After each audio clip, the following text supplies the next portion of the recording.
It's time for Losses Above Replacement, the best baseball podcast to grace your ears, with your hosts, Alex. Gosh, I have so many questions. Also, where's my car? Splash. Strive to love something as much as my grandmother loves buying new crock pots. And Mac. If you've ever been to Boston, you know that they have amazing ice cream. Coming to you from coast to coast, it's L.A.R.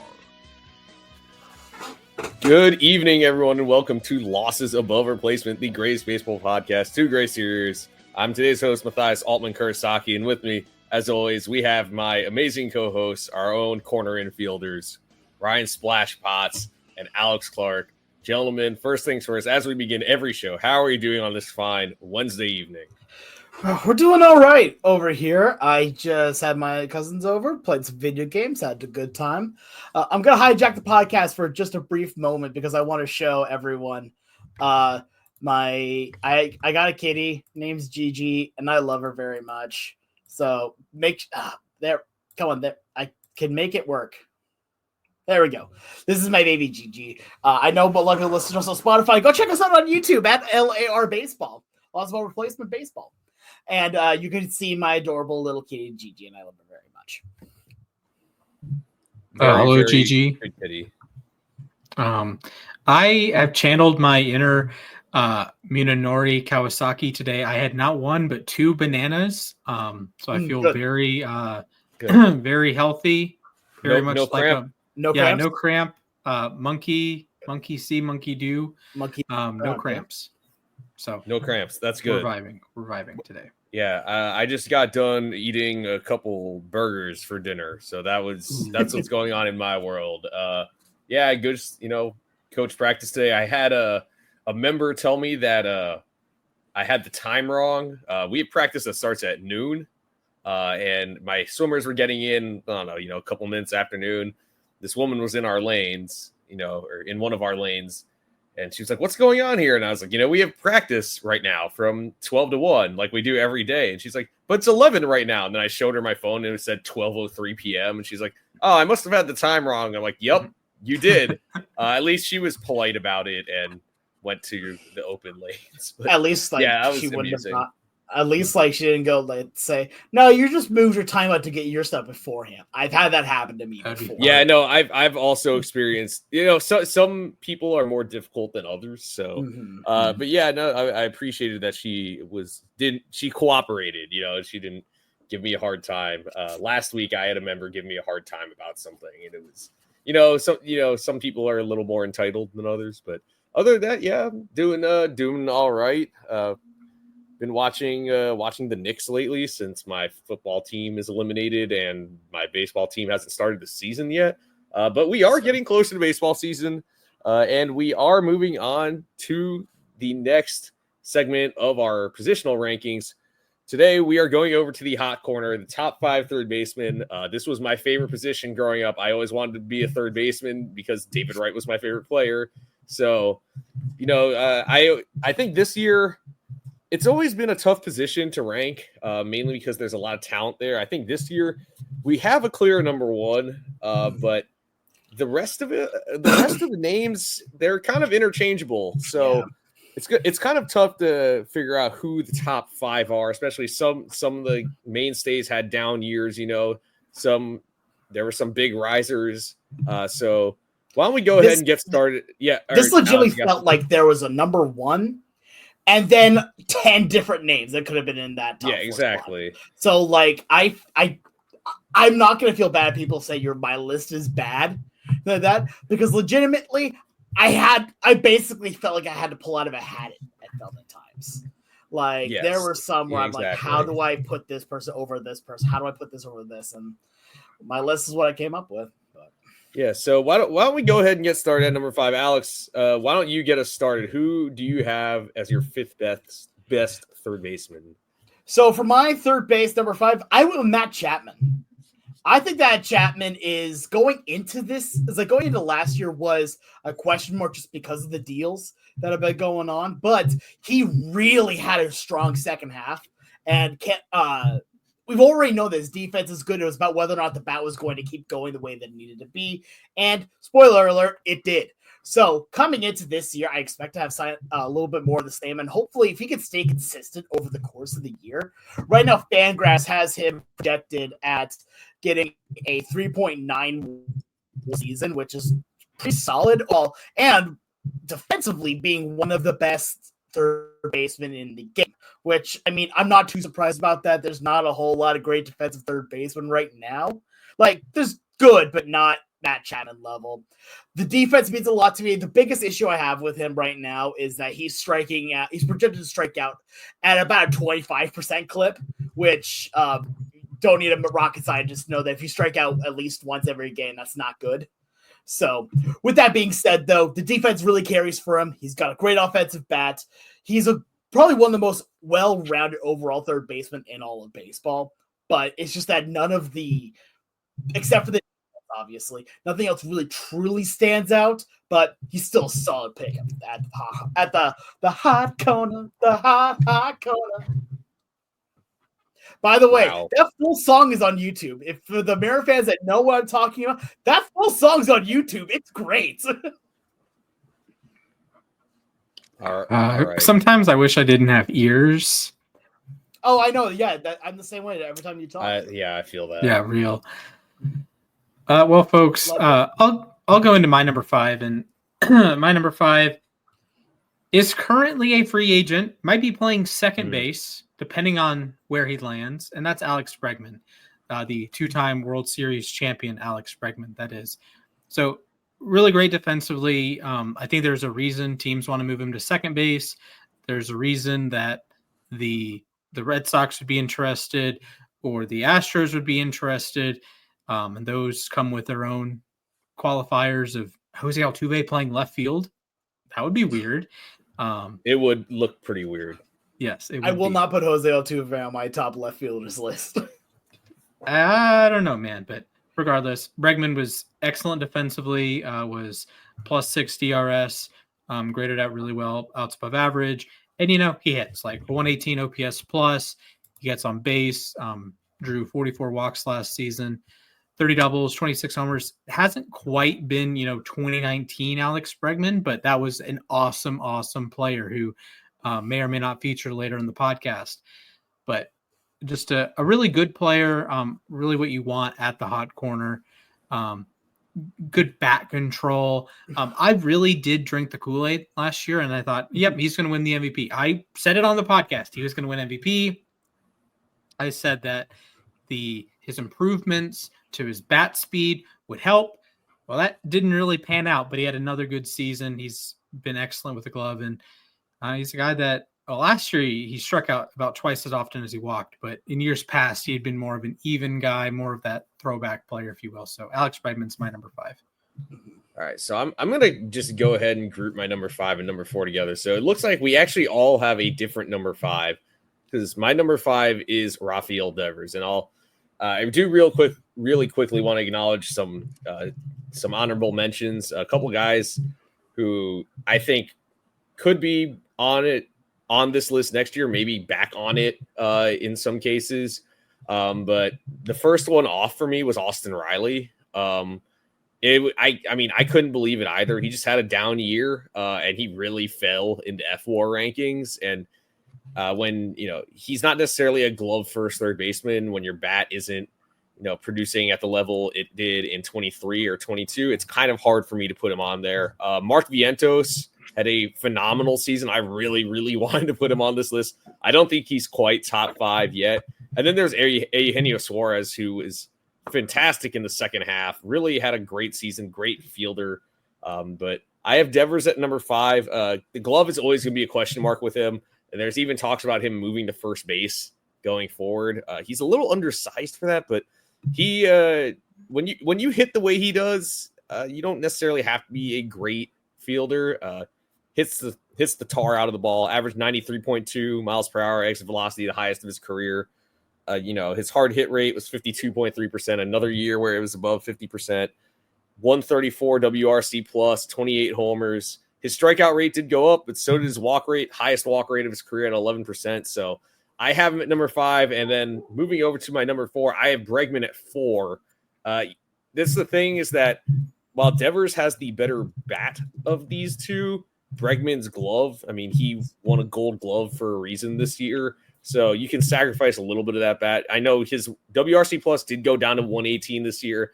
I understand why some teams are giving it pause when it comes to giving him a long-term contract. His walk rate basically, got chopped in half this year. His strikeout rate went up a little bit, only 13.6% though. His slugging percentage did go up. So he's still a solid all-around third baseman, still going to give you between 4 and 6 WAR per season, I think. So he's going to get a solid contract from whoever gives it to him. I don't know if he'll get 6 or 7 years like he wants, but overall, I think it's safe to say he's a top 5 third baseman. So he's my number 4. That's understandable. I'll go next here. I don't have Bregman on my list. I like Bregman, honestly, but look, I gotta stay on character here. So no Bregman on my list. Other honorable mentions, since I didn't say so earlier. Eugenio Suarez, I wanted so desperately to put him at number 5, but I could not do it here. Yeah, so honestly, Bregman and Suarez will be my honorable mentions. For my number 4, I went with Manny Machado. I think Machado's always just kind of a safe pick to put in your top 5. He's a solid defensive player, an awesome bat to have in the lineup, and especially now as a veteran player, he really knows how to work the game the way that he does. He's an awesome offensive third baseman, and he's not a defensive liability, right? He's projected to have a 4.0 WAR here, according to Fangraphs Steamer, and just watching them again. The only thing I really want to see from him this coming year, offensive-wise, is I want to see him raise that walk percentage just a little bit. Right now, expected to be at about 8%. He can get that up to double digits. That'd be absolutely fantastic. His strikeout rating is actually below 20%, which for third baseman is actually kind of an anomaly. Here, there's only a few that are ranked at having below 20%. But I think that Machado just overall, year in, year out, is one of the best at third base, at the hot corner. You can never go wrong with putting him in your top 5. Yeah, that's fair. I'm going to say no honorable mentions for me. I'm going to keep the suspense. I want 6 to potentially be as high as 2. Obviously, we're probably going to have the same number 1. But I'm going to keep the suspense. And number 4 for me, I have Matt Chapman. Just a masterful season with San Francisco. But how did he do it? In the Matt Chapman way. He didn't have a great season at the plate. It was a good season, a 125 OPS plus, a 790 OPS, 27 homers, 39 doubles, 15 steals, by the way, most in his career. But he got back to what he does best, the glove. Plus 17 DRS, won a gold glove, plus 16 base runs, plus 22 batting runs. Just that all-around profile at third base, 7.1 WAR. He had 7.6 back in 2018, 7.8 back in 2019. And like I've said before, in a couple years, Matt Chapman is going to have quite the strange Hall of Fame case, although he's only in his 8th season, so he has plenty more to tack on. But yeah, Matt Chapman's my number 4. He's a guy that stays in San Francisco and is going to be a key piece in a key piece in determining if San Francisco can make it back to the playoffs, where they've been sorely absent the last few years after their miracle run in 2021. Yeah, that's fair. Yeah, I think when it comes to the Giants, it's funny to think about with the Giants as well. They've had some sneaky, really good third basemen over the years. Here too, Matt Chapman, but also one of my personal favorites, Pablo Sandoval. Over at Braves legend. Yeah, I loved Pablo Sandoval. It's a shame what happened to him when he got to Boston, because he was a really, really fun player. He legitimately was one of the most fun players in all of baseball. Facts. Yeah. I'll go with my number 3, and at number 3 for me, I have Rafi Devers, and Devers just rakes. The glove is not good. Just it's bordering on bad. It's -9 DRS year after year. For his career, he's -62. That's it's a -10 average over 162, but he hits, man. Career 126 OPS plus. He had a 134 OPS plus this year. He's at an 800 OPS or better in the last 5 non-COVID seasons, which is getting absurd here. He's good for 30 doubles. He's good for 30 homers, depending on the lineup. He's good for 100 RBI, and he's good for that 3 or 4 or 5 WAR that you get when you're not very good defensively, but you do play third base, which helps the WAR out a little bit, and you're as good at the dish as Bregman is. Doesn't bring much base running value, but that's okay. But yeah, Devers is my number 3. Just the best bat, consistent bat for me at the position, even over the number 1. Number 1 is just such a well-rounded profile that it kind of trumps all. So I have Manny Machado at number 3. And it's tough because in some ways you can like sort of draw parallels between Riley and Machado, in the fact that, Riley had a down year, but for Machado, it's sort of his second straight down year in some ways. But Machado just got off to a really, really bad start. He had a sub 660 OPS at the end of May. But from that point forward, June 1st on, he had an 879 OPS. He was hit at a 40 homer pace, which he's never hit 40 in a season. He's gotten up to 37. And while his glove did take a step back, and that is concerning to me, I think this is a guy, as long as he's healthy, you can rely on him to be an above average fielder. He was exactly average this year, 0 OAA, but this is a guy, when he's healthy, you're looking at an MVP caliber player. All right. And his strikeout rate was below 20% again, which is good. It was a little bit up, but he finished the year, with an WRC plus of 122, which is up from the 113 he had in 2023. So you saw him especially after June 1st, you saw him sort of get back to what he was in 2022 when he was an MVP finalist. He had a 7 F4 season. I'm not saying necessarily he's going to go out and have 7 F4 next year, but I think you're looking at a guy who get up to maybe like 5 or 6 next year. So I think he's proven he's still one of the elite third basemen. Health is going to be a big issue. I know the Padres had to start DHing him a lot, but I think this is a guy you can rely on to be a consistently strong bat and still pretty solid defender. Yeah. I mean, Machado is one that legitimately it's like 2A, 3 has like 2A, 2B, 2C at this point here. For me at number 3, I'm actually going to go with someone that was mentioned a moment ago as an honorable mention. I think he's going to be better than that. And that's Austin Riley. I think that Austin Riley is one of the most interesting cases in all of baseball. The glove can be there. Is it there all the time? Absolutely not. But is he a powerful hitter that when he makes contact, the ball explodes? Absolutely. And I think overall, this is just me basically doing a prediction that this year is going to be a big year for Riley.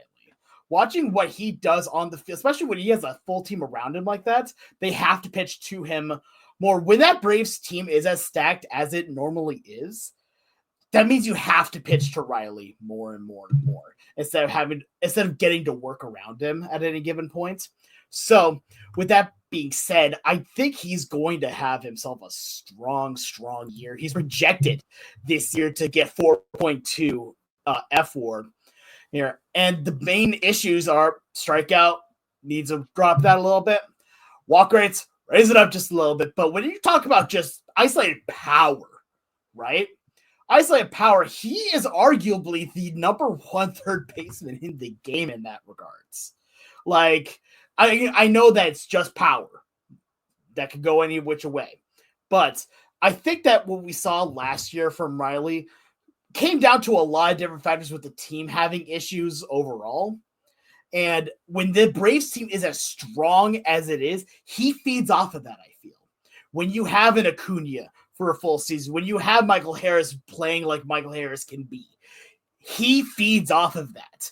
And if the Braves play like the way the Braves play, Splash, then I think that Riley can have himself an excellent 2025. I think that's a perfect segue into my number 2, and that's Austin Riley for me. And I'm not buying into the cold start that he had the first 40 games or so last year, the 600 OPS. After that, he was awesome, like 800 or darn near 900 OPS, normal Austin Riley. But I thought he made strides defensively. I know outs above average doesn't make that case, and his DRS numbers were always on the wrong side to me. They're always like, oh, he's plus 10 outs above or plus 10 DRS. I never saw that, but I thought iTest said he made strides defensively, and I think if he was healthy in August and September, he would have had a case as a Gold Glove finalist. Not saying he wins it or anything, but I thought he made tremendous improvements there. He's a better base runner than you might think for being a Mississippi boy who's just built, right?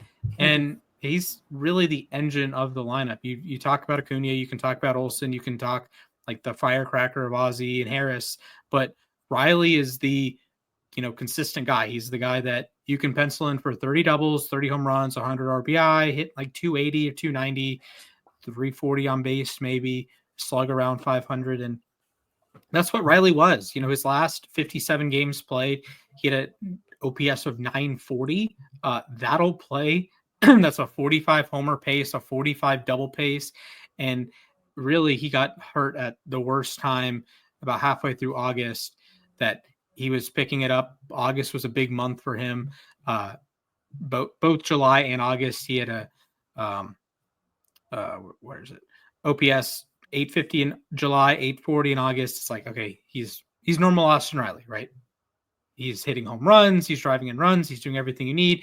Then he gets hurt and he can't rebound from that early season, the first 40 games of the season that he had a 640 OPS or whatever. So I have Austin Riley at 2. Let me update the graphic, but yeah, Austin Riley at 2.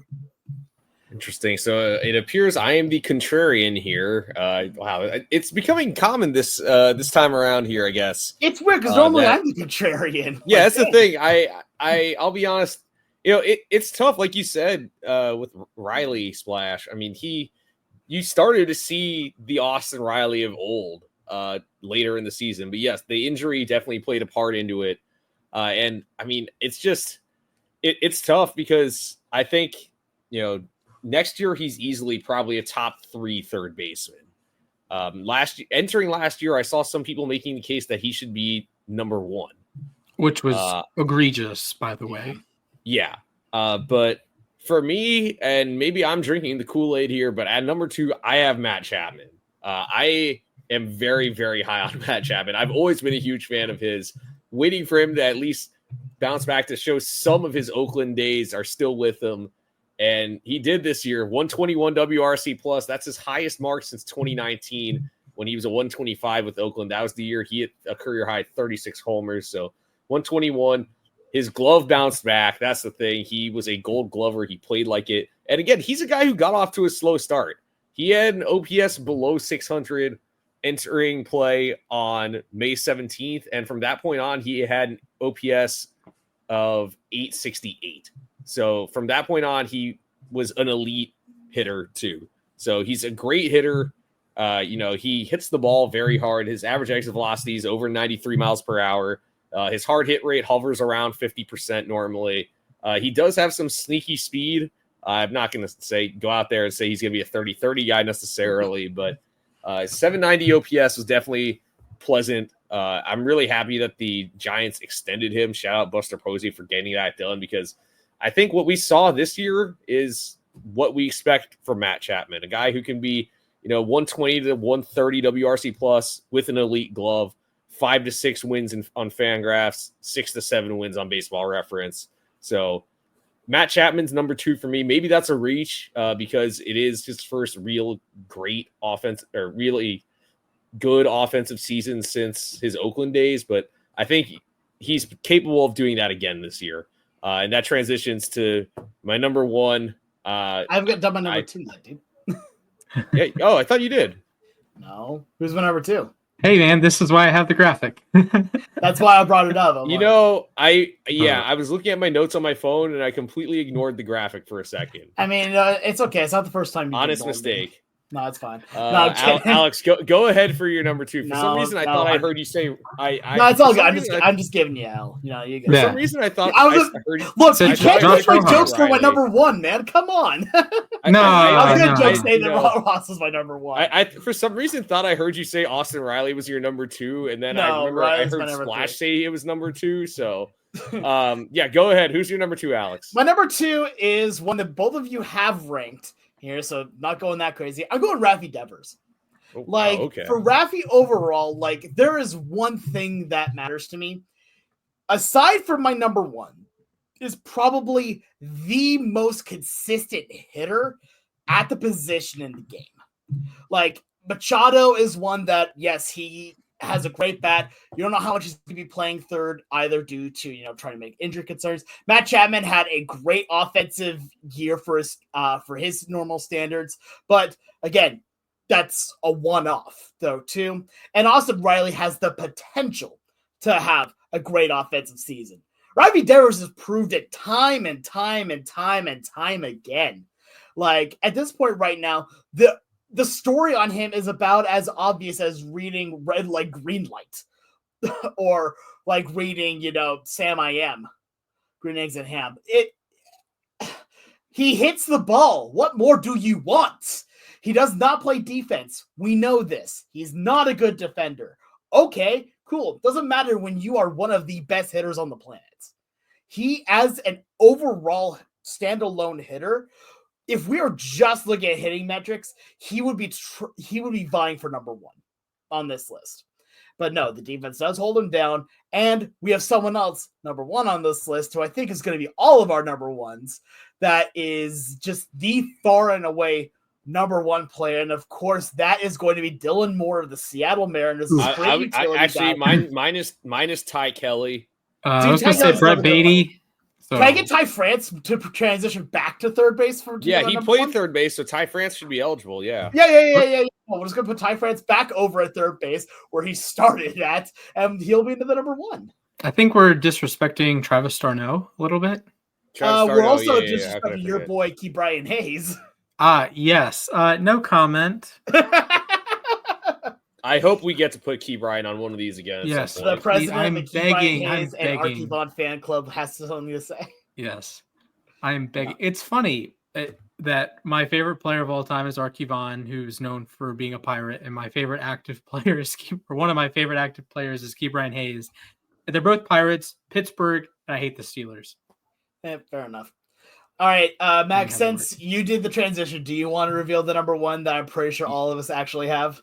Yes, I'm just going to assume we all have the same player. Mr. La Parra, Jose Ramirez is number one. Yeah. What more can I say about Jose Ramirez? I wish Cleveland had gotten to play that last game of the season because he finished the year with 39 homers and 41 steals, and that is brutal. And 39 doubles, so he could have had a 40-40-40 season. But unfortunately, the last game of the year got rained out, but what more can I say about Jose Ramirez?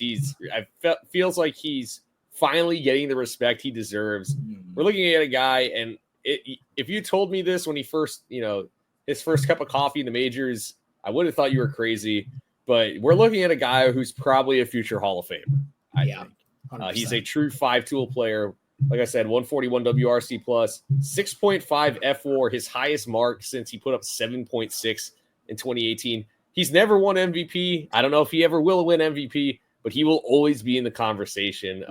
48% fly ball rate, guys. He aims to hit home runs, and he succeeds quite frequently. It's not often you get a guy who's undersized like him who can routinely put up 30 to 35, sometimes up near 40 homers. And he's a solid defender. He's not necessarily a Gold Glover at third base, but he put up 3 outs above average this year. He's never been in a full season. He's never been below 0. So 41 outs above average for his career. Jose Ramirez, just a great all around player. So he's number one. I don't think this is particularly close. I will say real quick here. I just want to say one thing before you say anything, Splash. Just one thing here. You talked about the fly ball rate, man. That dude has one mission at the plate, and that's to hit. Dingers! That's all he does. That's all he needs to do. Anyway, I apologize, Splash. Please continue. Yes, I do think that's true. I will say that Ramirez does have a very well-rounded profile, and lots of fly balls. But the classic 2 outs, bases loaded. You need a hit to survive. The aliens have the light beam pointed at the Earth. How do you survive? Who's at the plate? Jose Ramirez is a reasonable answer to that question. Yeah, 100%. So, Mac, you mentioned nearly having a 40-40-40 season. Only Alfonso Soriano on the 06 Nationals has done that. So, I'm not going to say the greatest company ever, but a nearly historic Soriano season. was pretty great. Yeah, I mean, it's just a different – it's not like Will Mays, So, obviously. 39 doubles, 39 homers, 39 steals. That club is Alfonso Soriano again, and Jose Ramirez. But that's an elite club. Honestly, that is an elite club. Definitely. Also, Soriano hit 300 and did that for the 2002 Yankees, which is just preposterous. Completely. I'm just saying. Regardless, Ramirez, as we've mentioned, 5-tool player, good arm, good glove, good hit tool, and good he's power a switch tool. hitter. Yeah, brings the switch hitter. Walks. What more do you want? He's doesn't strike out either. Yeah, exactly. He is a true MVP level kind of player. And if there weren't, players named Judge in the league and some of the other ones, he would be, a front runner most years. Yeah. I will say, I love the fact that he's finally starting to get the recognition. Like even us on the podcast would say he's probably the most underappreciated player in all of baseball. I would say for the sole purpose of we never put him at the spot that he always deserved to be, and he always rose above those expectations. And you'll love to see it. If only they had a good shortstop to go along with him. Andres Menes is now employed by the Toronto Blue Jays. So he also didn't play shortstop for him. So I wonder where they could have gotten a shortstop. Yeah, I wonder where they could have gotten one. Yeah, another switch hitting shortstop too. Yeah. Yeah, I will say it felt like every year, like you were saying, Alex, like people were trying to find other players to put ahead of Jose Ramirez as the best third baseman. And now I think we've finally settled on it that he is the best third baseman in baseball. I'm going to throw this out there. Jose Ramirez, by 7-year peak WAR, is the 14th best third baseman of all time. The guys ahead of him are 10 Hall of Famers, Ken Boyer, who probably should be in the Hall of Fame, Sal Bando, who probably should be in the Hall of Fame, and Nolan Arenado, who probably will be in the Hall of Fame. So, and he's ahead of Edgar Martinez, who is in the Hall of Fame, and ahead of Scott Rowland, who is in the Hall of Fame. So it's kind of hard to judge Edgar, though, because he didn't play a lot of third base, actually. That's fair. But yes. Which is funny, because if you go back and watch some of the tape, that counts. If you go back and watch the tape, Edgar was actually a pretty decent defensive third baseman. He just wasn't elite. Yeah. So they moved to the DH because they couldn't afford to lose the bat. Yeah, but, I mean, I think Ramirez is just he's really fun to watch, and he might not be the flashiest player. Like when you think of a superstar, he might not be the first player that pops to your head, but I think it's good that he's finally getting the recognition. Like 100%. Like I said earlier, it felt like every year it was like, all right, maybe is Arenado number one, is Machado number one, like Ramirez is always 2 or 3. But yeah, he's really solidified himself. And like I said earlier, I think we're going to have a conversation about him. We're going to have a conversation probably about Machado and Chapman and potentially even Bregman about Cooperstown at some point. Mm-hmm. Hey, man, over 50 WAR for Ramirez. And next year, let's just say he gets to 5. 5 WAR puts him on the brink of being top 20 all time at third base. That's exactly. This dude is going to be a first ballot Hall of Famer if he keeps going, even remotely close to this clip for a while. All right. Well, those are our top 5 third basemen. Let us know if you agree or disagree at LAR_baseball. You probably do disagree with at least one of us. Yeah, obviously. I'm sure people are already getting mad at me for not putting Austin Riley in my top 5. I apologize to any Braves fans listening. It is not because I'm a Mets fan. I also know that there's a ton of Astros fans that are saying, what are you talking about? Alex Bregman is not a top 5. I'm like, dude, he's not even in your franchise anymore for right now. Please continue. I was going to say, Bregman's not even an Astro right now. He could be an Astro like tomorrow for all we know. I heard our good friend of the podcast, Rip Griffin, posted out there saying that they needed to sign Bregman, trade away Paredes, and move Altuve to the outfield. I'm like, please no. Rip, of that sounds horrible. If you're listening, Rip, just know Paredes is playing second base next year if they bring Bregman back, and Altuve is playing left field. Also, that could happen. Love you. I could see Bregman at second. I wouldn't be shocked. Yeah, Bregman has played some second before, and there were talks about and short. He was drafted as a shortstop out of LSU, so like, I mean, it's possible he plays a different position. The thought of Altuve not playing second base honestly just makes me feel uncomfortable. You know? I mean, he'd be a little undersized to be an outfielder. I think. You don't say. If you like combined Jose Altuve and Yordan Alvarez and like got the average of them, that'd be a perfect left fielder.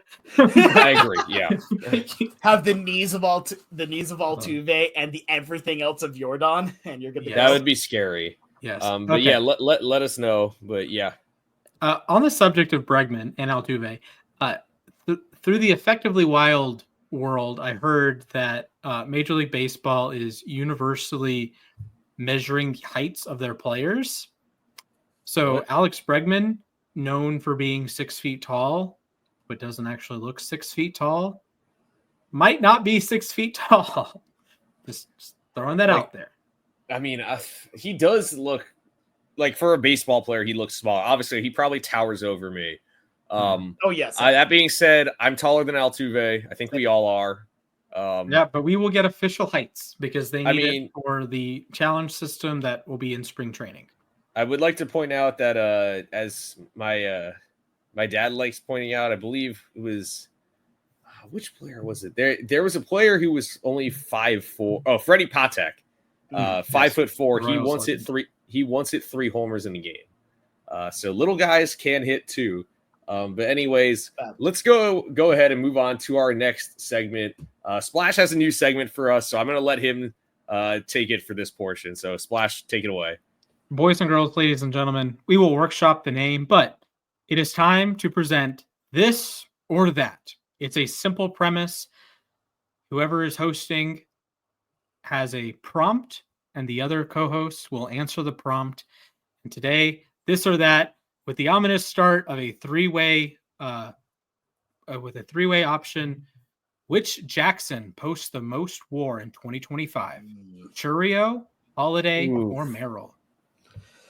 That's a good question. So we each answer, correct? Yes. All right. It's weird being this or that when it's 3 options. Yes. This was a bad one to start with, but that's fair. This was the best graphic I had so far. No, you're all right. I have an answer here. I'm going with Churrio. I think that I think Holiday's due for a bounce back season for sure, and Merrill is still amazing, but Churrio, the last 3 months of the season, was one of the best players in baseball, one of the best hitters at least. You're looking at, I think Churrio could go 30-30 this year. And he's a great defensive outfielder. So I'm going to go Churrio here. Yeah, I'm going to go with Holiday here. I think that Holiday overall is just the makeup of the player is so unbelievably strong here. And the Orioles, while they have not done as much in the offseason, like I would have liked, you could argue that they've gotten weaker overall. They have an F for me right now, but yes. Yeah. I still think that their offensive core is still pretty darn strong, and Holiday can be one of the leaders of that. We saw that at the beginning of the season, had some hiccups, but a lot of rookies do. That happens. I think overall, though, when you put it all together here for Holiday, at the end of the year, he was really starting to figure it all out. I think that for an entire full season, I'm going to go with Holiday. I like Churrio and Merrill. I think all 3 of these kids are going to have incredible seasons, but I think Holiday is going to take that next big step. And to round it out, I'm going to go with Jackson Merrill, actually. I think he gets the boost for playing center field. Churrio is going to play in the corner. Holiday is not going to play short.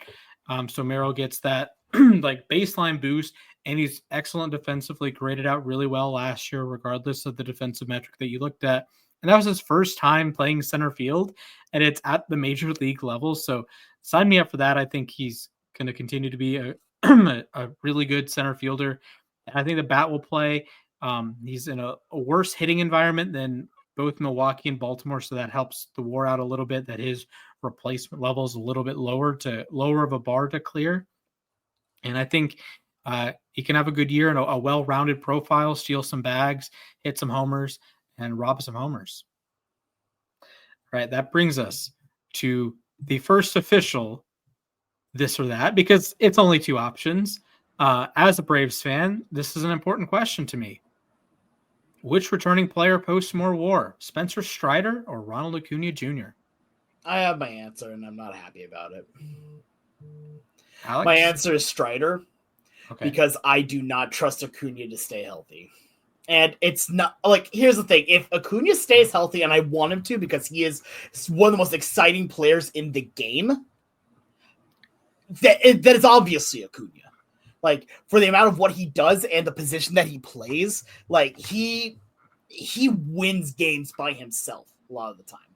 But because of that, I think that if Strider stays healthy for a full year, he's got the pitch mix that gets people out, right? A dominating fastball, good breaking stuff, and decent location too. He strikes out a lot of people overall. I think that when you put him on the mound every 5 days or so, he is one of the best in the business here. So as much as I think in perfect in a vacuum, I think it's Acuna.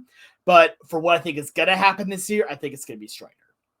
All right. I have to know, though, when these guys are going to return. That's the other thing, is that I don't like Strider had elbow surgery. It wasn't full Tommy John. I know it wasn't. The internal brace. The internal brace. But So, I mean, I think I'm going with Acuna here, partially because I think he's going to play more games. I feel like because in 22, he kind of came back almost too quickly, I feel like, and his numbers suffered because of it. But I think even if he takes like an extra few weeks, like say he comes back in June as opposed to May, or wait, no, he got hurt in May. Yeah. So say he comes back in June or July, I still think this is a guy who can put up 3 or 4 WAR in 90 or so games. So I have to lean Acuna, and Strider. I don't know what to expect from Strider if he's coming back from an injury. I don't know if they're probably going to have to limit his innings. So just because of that, I'm going with Acuna. Yeah, I think the word from Braves camp is they're both good for spring training. Both will not be on the roster for opening day, but they should be back by May 1st, tentatively.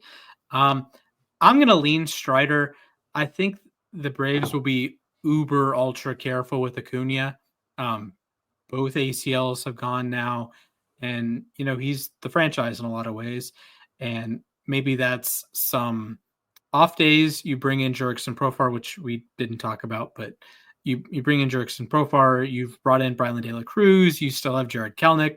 So you have outfield depth that I don't think Acuna needs to play. Like, say he comes back the first part of May. So that would give him maybe 130 games. Well, they're not going to play him 130 games, maybe 115. Maybe he takes a series off here. Maybe he goes on has some pain in his knee and gets a 10-day IL stint. I think Strider is more likely in the scope of the Braves with how many arms they have in Gwinnett, and to pitch 5 innings every 6 days or whatever and end up with like 100 or so innings. I trust that Strider has 100 good innings, then Acuna has 400 good plate appearances, and factor in like the defense that Acuna hasn't really ever been a great defender. That's going to bring him down. Playing right field brings him down. I don't think he's going to run the bases as much this year. So I am going to go Strider. I mean, I think there are fair points for both. Yeah, there's definitely arguments for both of these, for this or that. All right, and our final prompt for today, off the Braves stick. Who posts more WAR, Aaron Judge or Juan Soto? All right, I'm just going to go first here. Factoring in defense, I can't believe I'm saying this. I'm going with Judge. The tough thing here is that I think Soto is going to have a better offensive season. Okay, I actually think Soto. That's a take. That is definitely. I think he'll the WRC plus is going to be close, but I think I'm going to give Soto like a slight edge here. But Judge, when it comes to defense, is going back to a position he's way more comfortable with, and so because of that, it's going to give him a bit of a boost. I think Soto will probably make more of an impact on the team. Like, I think he'll different leagues, but I think he has a stronger chance of winning MVP in the National League because he's over there than I think Judge it will be an MVP candidate again in the American League. I don't know right now if I pick right now if Judge is my MVP, but I think that Judge will have the overall advantage in terms of WAR. Interesting. Yeah, Alex? I think, for me, I'm sorry, Mac, this is not close. This is Judge. I think that Judge overall, is the better player of the two. And it comes down to the fact that both of them are, I'm not going to say equal hitting. I think I would honestly, if it's just a hitting in a vacuum and looking at all the different aspects of hitting, I take Soto over Judge, barely. But Judge is also excellent defensively, no matter what, dropping the ball in the World Series, we'll say. But I think that overall, Judge is just one of the most impressive players we see in the game.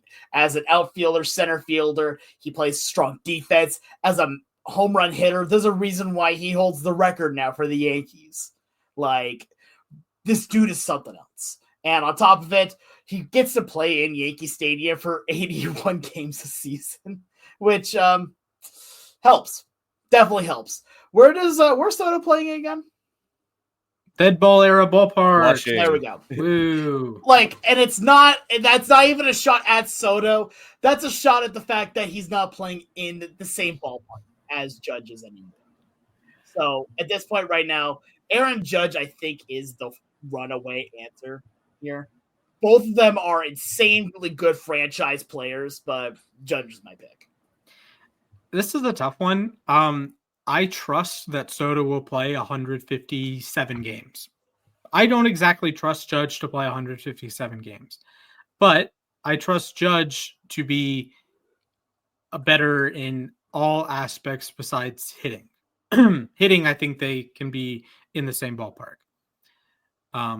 So I'm going to lean Judge. I will back the guy who has won 2 MVPs and has 2 of the top, 10 seasons of my lifetime. I guess I was alive during the Barry Bonds years. So 2 of the top 10 years since 2010. We'll call it that. It's the Judge, Trout, Ohtani, and Harper 1 year, and Betts 1 year. That's a fun list to make. We can do that sometime. But yeah, I'm going to back Judge. I think it'll be within a WAR or within 1 win. So it's not like a big swing. Unless Judge gets hurt, then you could have Soto gets 7 or 8 and Judge gets 5.5 season or 4.5 season. So I'm going to lean Judge. Base running, he's better. Defensively, he's better. Hitting wise, higher upside to me with Judge because Soto brings, the power and the on base, of course, but Judge brings plus power.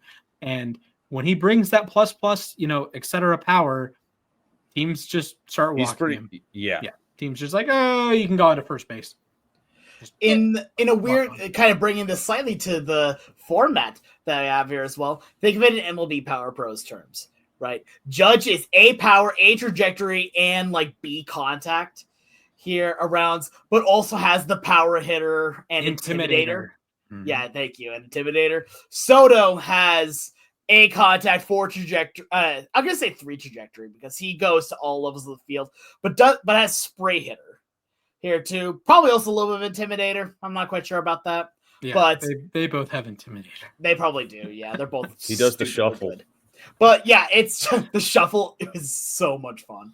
But regardless, they are 2 completely different subsets of hitters. Not say I don't know, a Rise and Judge. A Rise and Judge. Yeah, I think those guys are pretty similar, man. Reference there, but yeah, an Ichiro and a Judge. But at the same time, Judge is you're going all power all day long. Soto, you can win in a number of different ways as long as you put the bat in his hands. That's why why we all love Soto. It's not that he hits bombs, which do we all love Soto? He can hit bombs, man. Soto can hit bombs, but he can also, hit a double down hit a double down the line. He can hit singles up the middle. He can put the ball into the gap. He has so much better back control and so much better discipline, I think, than Judge does. I mean, I think Judge also has good discipline. He does have good discipline. He strikes out a lot more. Soto has great discipline. Yeah. Judge is just a half tick behind. I agree. 100 times last year. He had 19% walk rate each of the last 2 seasons, was 16% the year before. Like when it's sort of the, I'm going to do a weird comparison. The Yasmani Grandal, when he was like good and walked a lot, because you actually cleared him as a hitter, right? You like, okay, this guy can actually take me deep if I am not careful here. That's why, say, Barry Bonds, for example, obviously plus plate discipline regardless, go back to his Pirates years. But when he hits 73 home runs in 2001, you don't want to pitch to him. So it's that sort of fear factor that why Jose Ramirez led the American League in intentional walks in a year that Aaron Judge hit 62 home runs. Yeah, again, if you want to know fear, go watch the John Boy's video about simulating his season without a bat. I mean, Bonds did draw 120 intentional walks one season. He drew 232 total walks with an on-base percentage over 600 and a slugging percentage of, I think, 863. Yeah. In some ways, that 04 season was better than his 01 season, which is crazy to think about. I mean, Bonds probably could have hit 73 home runs in 04 if he had gotten the opportunities to, but teams flat out refused to pitch to him 120 times. I'm gonna fact check that, the home run percentage by year. So here we go. 2001 it was 11%. 2004 was only 7.3%. Only 7%. Only 7.3. Yeah. Falling off, man. He had 47 fewer plate appearances. I will say, still my favorite home run of all time from Bonds is the one off of Gagne. That was insane. Yeah, that at bat was basically like watching, Thanos versus the Avengers. Cinema, right? Yeah, brilliant. I mean, both guys were just really taking care of their bodies, man. Really, really having a lot of good balanced breakfast. Look at their powers. Exactly. Right, it was just. That's what happens when you take care of yourself. The only problem is, Splash, we should have known this. We should have known that Gagne wouldn't be able to get it done in our Dodgers franchise. Because he gives up those runs. Yeah, and the Brewers, Gagne sucks too. I was going to say, the Brewers Gagne was not that good anymore. Yeah. Well, in the 10th inning, feel free to check the YouTube. We played it live. We had an Eric Gagne. The Brewers had an Eric Gagne. Our Eric Gagne allowed a run in the top of the 10th. Their Eric Gagne allowed a run in the bottom of the 10th. Cinema. And Baseball's both Hanley great. Ramirez's were on. I was going to say we had both Hanley Ramirez. Yeah, absolutely great. Yeah, make sure to subscribe to us on YouTube because yes, you can catch the live streams of MLB Power Pros there. Plus, also shout out to Jolly Olive, by the way, who was live streaming MLB Power Pros today. King. He's a great guy also. So if you subscribe to our YouTube, you also get to see my cat Gigi at the beginning of this broadcast. Exactly. Yes. But anyways, thank you for that new segment, Splash. I look forward to doing that again at some point.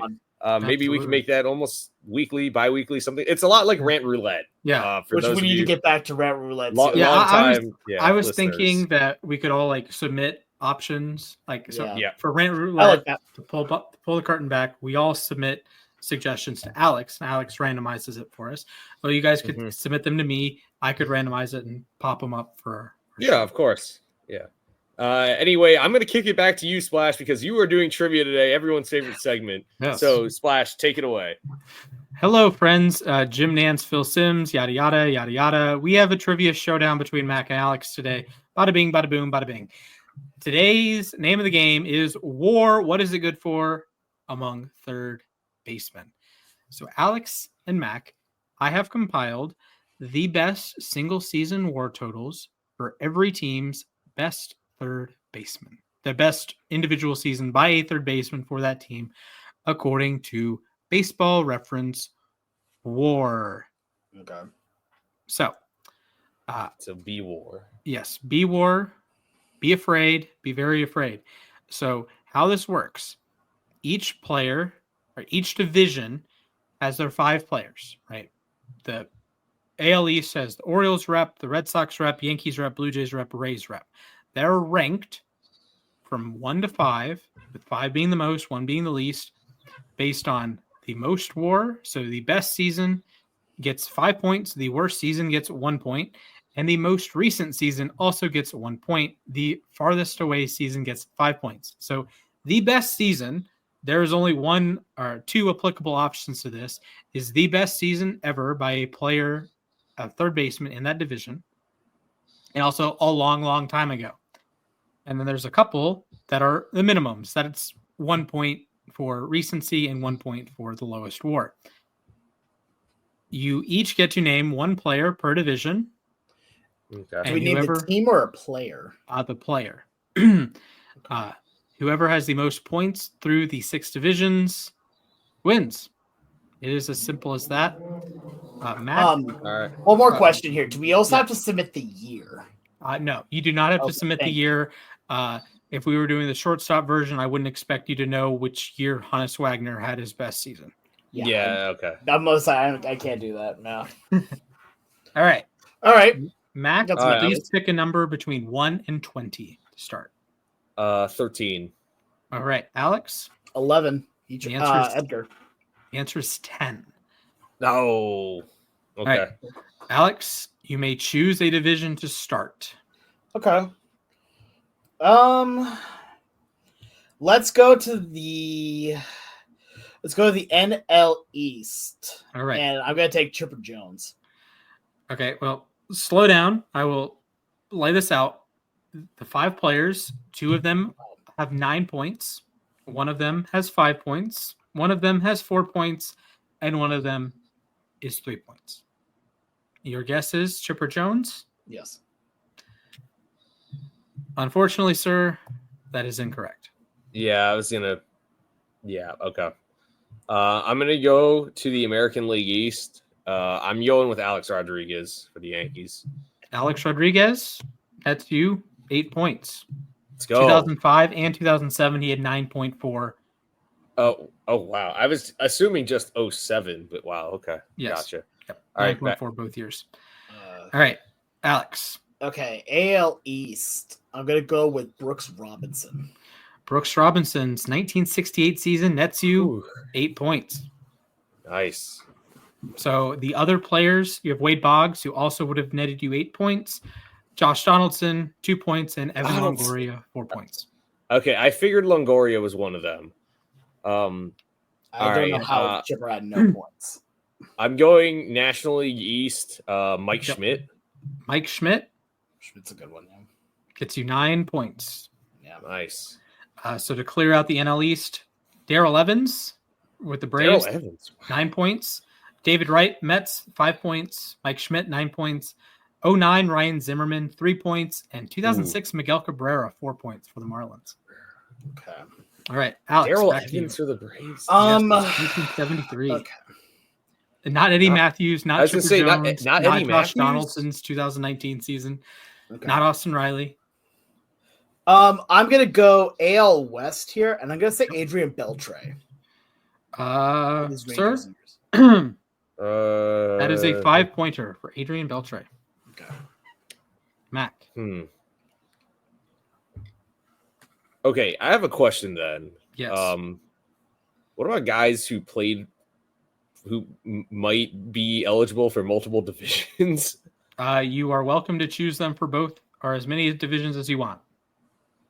All right, I'm going NL West, Adrian Beltre then. Adrian Beltre, NL West, that'll get you 7 points. Jeez. Nice. All right, Alex. Okay. Let's see here. Okay, I'm trying to figure out now. AL Central, Miguel Cabrera. Miguel Cabrera, that'll get you 4 points. Okay, it's like a 4. Okay, I'll go NL Central. Give me Scott Rowland. Scott Rowland will give you 5 points. All right, Alex. Okay, good. Okay, the NL Central and the NL West. Yeah, not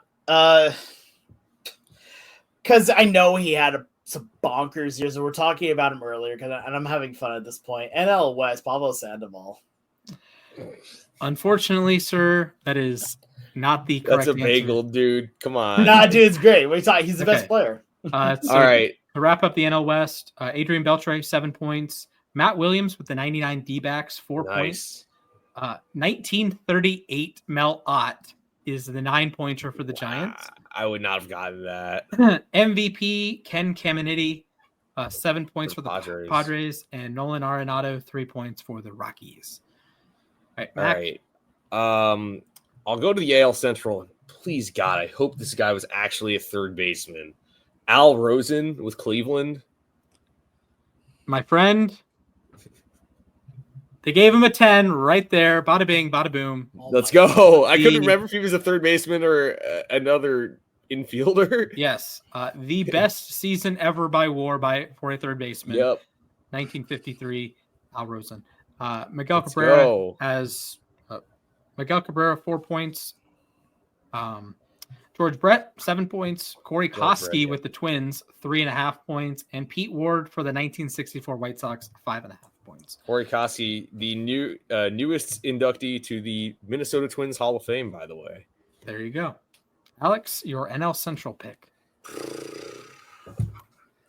Yeah, this is the reason why this one was last for me. Yeah. Here's a question here, because you brought up the name earlier, and I'm pretty sure I'm just outright wrong on this here. Honus Wagner is considered a shortstop, right? Correct. Okay, so I can't say Honus. So is Arky Vaughn. Yeah, darn. War. You could say keep Brian Hayes. I almost did for like It'll a give you 0 moment. points. It'd be 0 points, but it'd be funny. What position did his dad play? Was Charlie a pitcher? No, he was also a third baseman. Okay, that makes sense. Caught the last out of the 96 series. Here. Okay, so I'd like to not ever think about that again. Okay. We got Cubs, you got Pirates, we've got Cardinals. Oh, Cardinals. Bad idea, Phil. Well, unfortunately, Mac already took the Cardinals answer. Oh, you already did for Cardinals? Yes. Oh, okay. Scott Rowland, dude. Yeah, Scott Rowland. Oh, okay, then cool. Then I'm going to say David Freese, because I also want to say Cardinals again. All right. So to wrap up the NL Central, Ron Santo, 9 points. Yeah, I was going to say Ron Santo was right there. Yeah, Ron Santo, 9 points, Hall of Famer. Scott Rowland, 5 points. Tommy Harper, former Seattle Pilots legend, 5.5 points. Tony Perez, 4.5 points, and Jimmy Williams for the 1899 Pirates. Okay, I would have never gotten. Yeah, Jimmy I had Williams. to go in the deep well for that one. He would have gotten 6 points. So I just want to say something here really quick before we go too much farther here. It is very evident here, and I'm okay with this, that I am an American League person. Yes. 100% National of League your points came from the American League. Secondary League. Go American League. All right, Mac, close us out. AL West. Boy, I think this guy counts as a third baseman, and he had one insane season for WAR. So I'm going to take a shot in the dark here. Sean Figgins. Unfortunately, Mac, he did not beat out Troy Gloss. No, how did I forget Troy Gloss? Were you trying not to say, Mariner Sean Figgins? Figgins was close. I will say, Figgins was close. Figgins did crack 7. Yeah, exactly. He had 7.7. So he is a tenth of a WAR off. Gloss. Oh my God, no way! Okay, I need to know who was the Mariners. Was it Edgar? Seager, right? It had to be Seager. Yeah, Kyle Seager. Oh, Seager. Oh, it was Seager. Okay. So Seager 3 points. Adrian Beltre 5 points. Alex Bregman also 5 points. Troy Gloss 7 points, and all the way back to 1912, home run Baker, baby, 10 points. Okay, I wasn't sure if the A's would have been like Eric Chavez or something. Like they could have been Sal Bando. No, dude, Scott Hadberg, right? He could play third, right? Sure, we can try him at third. It's not that hard. It's not that Chapman. hard. It could have been Chapman. That could have been Chapman. On Yeah, the bingo card. Yeah, That's Matt Chapman. But yeah, home run Baker had a 9-win season back in 1912. Yeah, I wouldn't have gotten that. I knew who home run Baker was, but like I couldn't tell you much about his career. Yes. All right. Well, congratulations, Mac. You win 39-17. Boy, real nail biter. Well, Alex actually was only 1 point behind you in the American League. Yeah, exactly. Look, I dominated where it mattered, which is in my home court. Absolutely. The AL West was my division because you went for Sean Figgins. Good job. I mean, I had a great time with that though. It that was really fun. That was a good one. There were some names that you said that completely surprised me. Like I said, I had a feeling Chipper Jones wasn't the Braves guy, but I wasn't expecting it to be Darrell Evans instead of Eddie Matthews. I mean, Corey Koski, I knew Koski was good, but like, I don't know. My thing is that I just thought, who's the best third baseman I could think of? Chipper Jones. Larry. Yeah, I mean, that's fair. So, all right. Well, thank you for hosting that splash. Alex, better luck next time, I guess. Yeah. But we will end the show the same way we end every show, which is with the moment to ourselves. 60 seconds or so to talk about whatever the heck is on our mind. It doesn't have to be sports related, but who here wants to go first? All right, Alex, I saw your hand go up first, so I'll count you down in 3, 2, 1, go.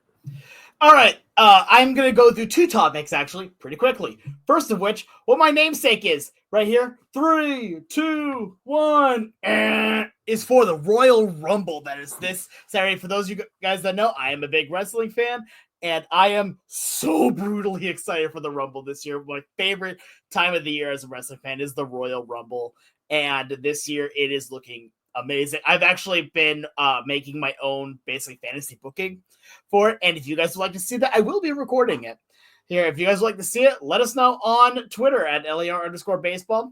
You can also DM me, I guess, if you want, but just tag us. It's fine. I'm very excited for it. Second topic here. I started playing pickleball yesterday.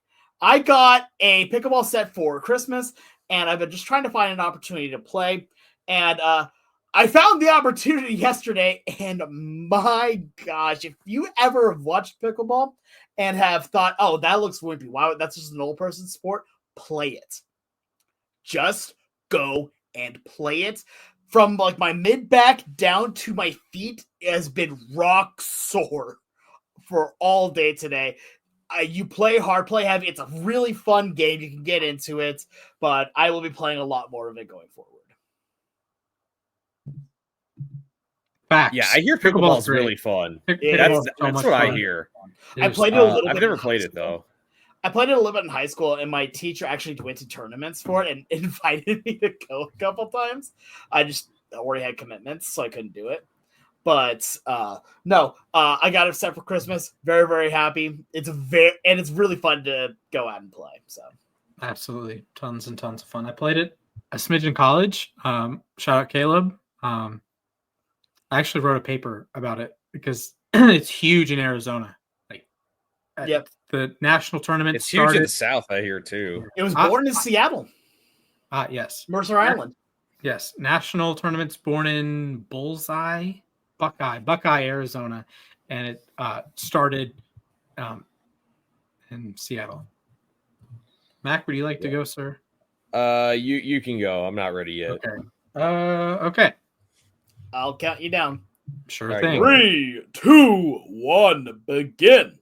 Bills fans, we need to have a conversation because I am mad at you. I'm angry at a particular subsection of you. It's called players who are employed by the Buffalo Bills, specifically Josh Allen. I have put my hard-earned money on you, and you have let me down. Against the Ravens, I bet on over one passing touchdown. Didn't happen. Over 200 yards. That didn't happen. Bills minus 2.5. That didn't happen. All right. But in all sincerity, Bills fans, I would like to, when you point out the flaws in Lamar Jackson's playoff legacy and you say he's a choker and all this, you understand that Lamar is Josh Allen's best playoff win twice now. And when you degrade Lamar and you say he's a playoff choker and all he does is turn the ball over, that makes Josh Allen's playoff resume look less impressive, that his best wins are over a choke artist. His 2 best wins are over a choke artist. So where's the substance? So you can say, yes, Lamar Jackson's only AFC divisional round win was over a rookie quarterback. That's correct. Josh Allen's only 2 divisional round wins are over a quarterback that is universally regarded as a choker. Can we be fair here?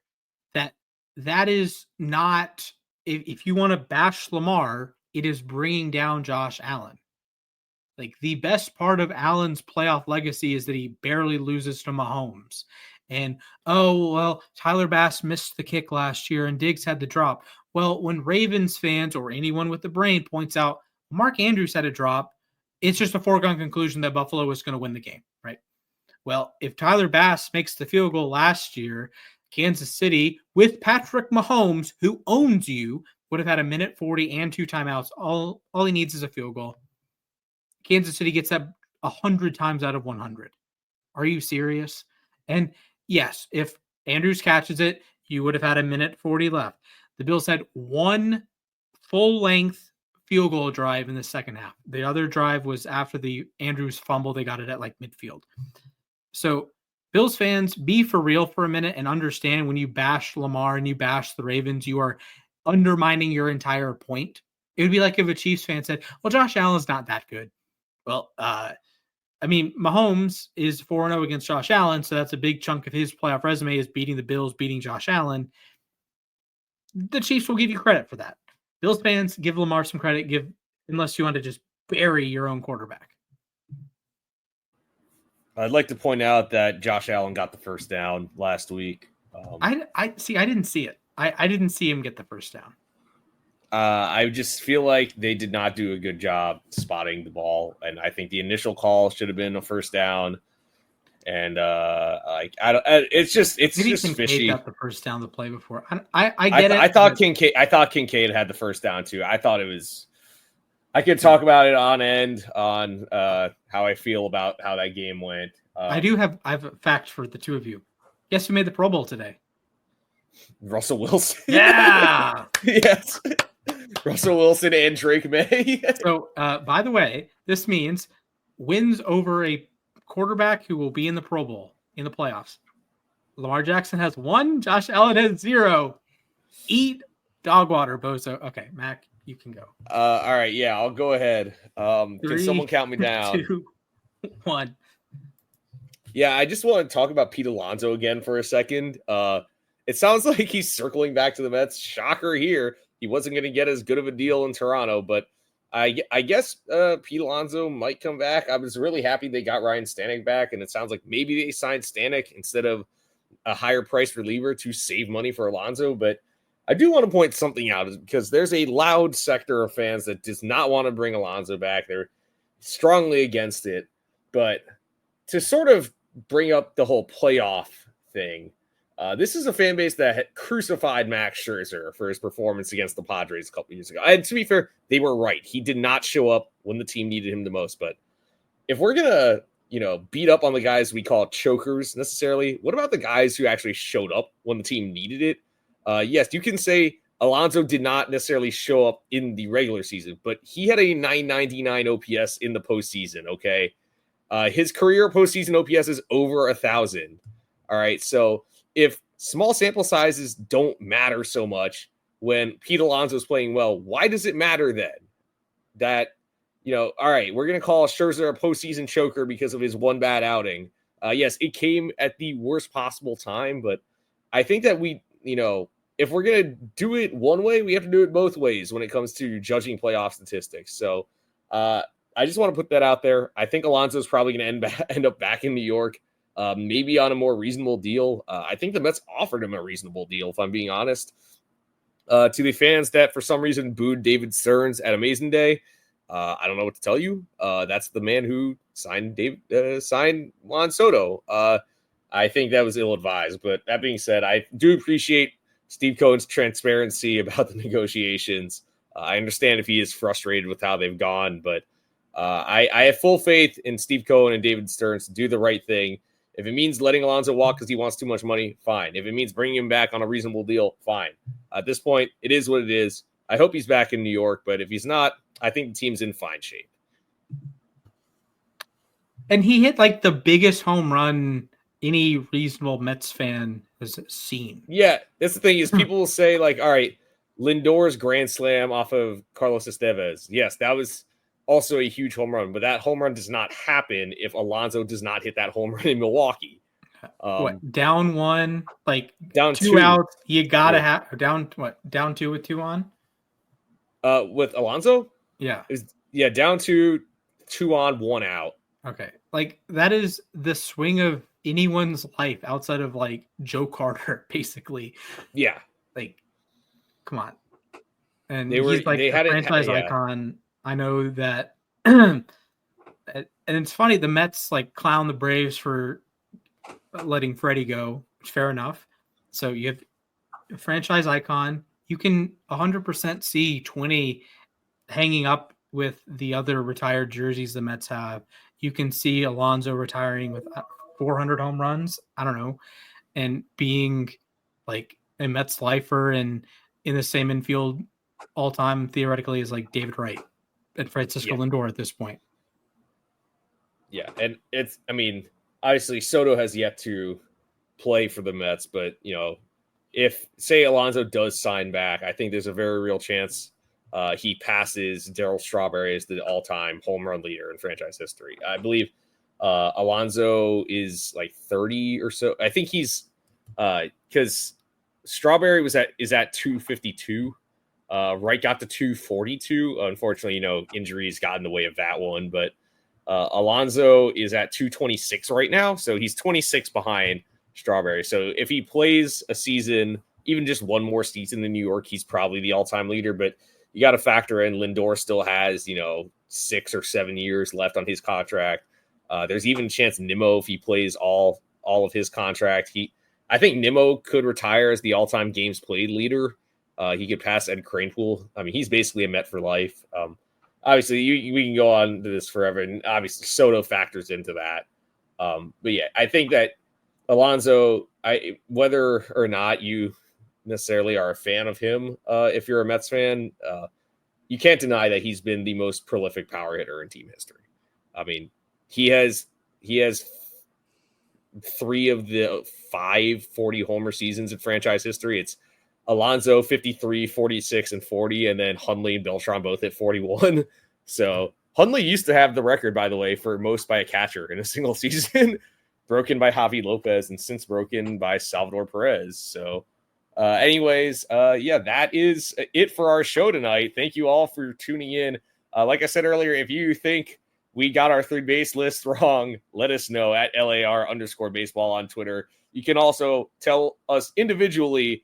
Follow Alex at the Sports Guy 242. Follow Splash at Mr. Splashman 19. Follow myself at Mathias_A_K. Pitchers and catchers are 2 weeks away, if you would not believe it. So get excited. And I certainly cannot wait. I'm sure these guys can't wait either. So get ready for that. Make sure to subscribe to us on YouTube. Follow us on Spotify or Apple Podcasts or wherever you listen.